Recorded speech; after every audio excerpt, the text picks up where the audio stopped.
So the rumor mill is starting to heat up about the Canon R7 Mark II. Is that the mirrorless camera that's going to come to dominate the 2026 market? Let's talk about that coming up next.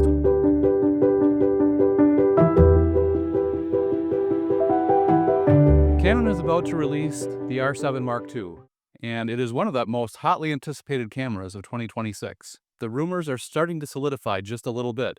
It's been thought that this camera would offer a 40 megapixel APS-C sensor to come out and compete against what Fujifilm is already selling in the X-H2 and other cameras of its type in its APS-C lineup. But the latest rumor spec has it that the Canon camera will have 39 megapixels.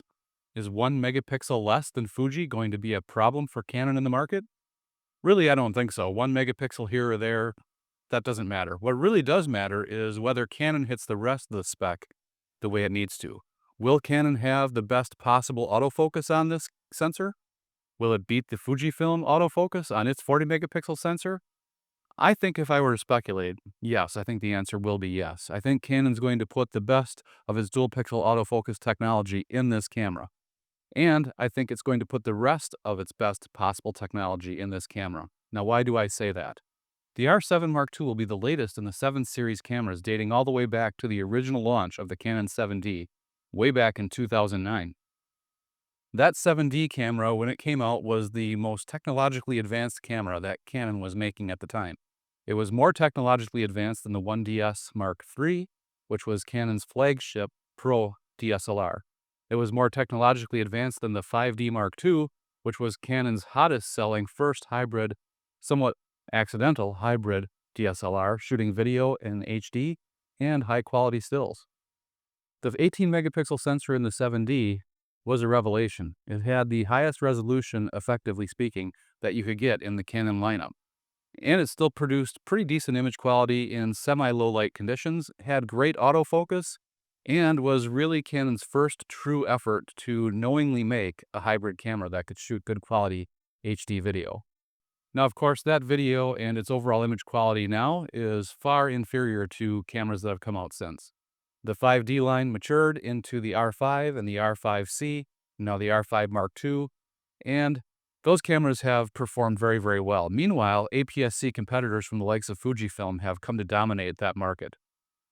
Canon did release the R7, its 7 series mirrorless camera, a couple of years ago, and it's a nice camera. It performed very well, but that camera has fallen a bit behind as well. If Canon is going to recapture what it did with the original 7D in the R7 Mark II, it's going to need the best technology it can put in that camera. So what would I like to see in that camera? Well, I'm not a big fan of open gate. I don't think it's the most important feature that you can have in a camera. But it is a nice feature, and it certainly could come in handy now for many people who are shooting both horizontal video and vertical video for shorts. And I think the 7D would do well if it had that feature in it, and I suspect Canon is going to do that. The other things that I think we're going to have are very, very high photographic frame rates. The R7 Mark II would have to continue Canon's tradition of putting very fast focus acquisition and frame rate capability as a photography tool into that camera for sport shooters and for wildlife shooters.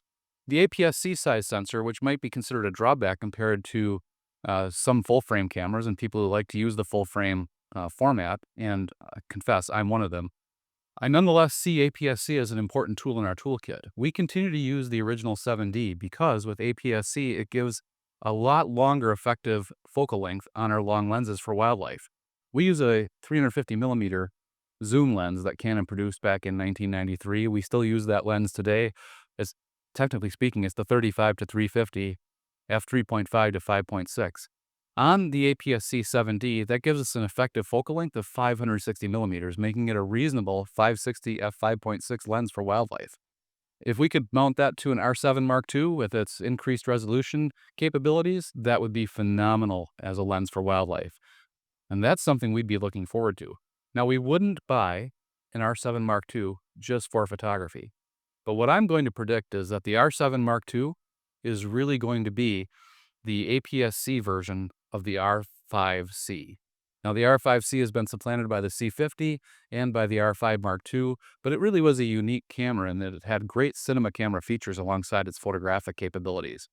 In keeping with Canon's history with the 7 series lineup, I think the R7 Mark II has the potential to be the APS-C version of the R5C. Now, I don't think Canon's going to put the red C logo from the Cinema series on that camera, but feature-wise and spec-wise, I don't think Canon's going to hold anything back. There's not going to be the so-called cripple hammer with this camera. I think this is going to be the best full-featured APS-C camera on the market. 2026 is going to be the year of the R7 II. Will we get one? We're going to look at it. We've been holding off getting into the mirrorless game with Canon for quite a while now because we haven't seen anything with mirrorless, as good as it is, that would justify the expense. The Canon R7 Mark II could very well be the camera that pushes us into mirrorless. We'll know soon enough when Canon makes its announcement, and that's expected in the next few months. We're looking forward to that, and we hope you look forward to seeing more videos from us by liking and subscribing. Thanks for watching. Bye.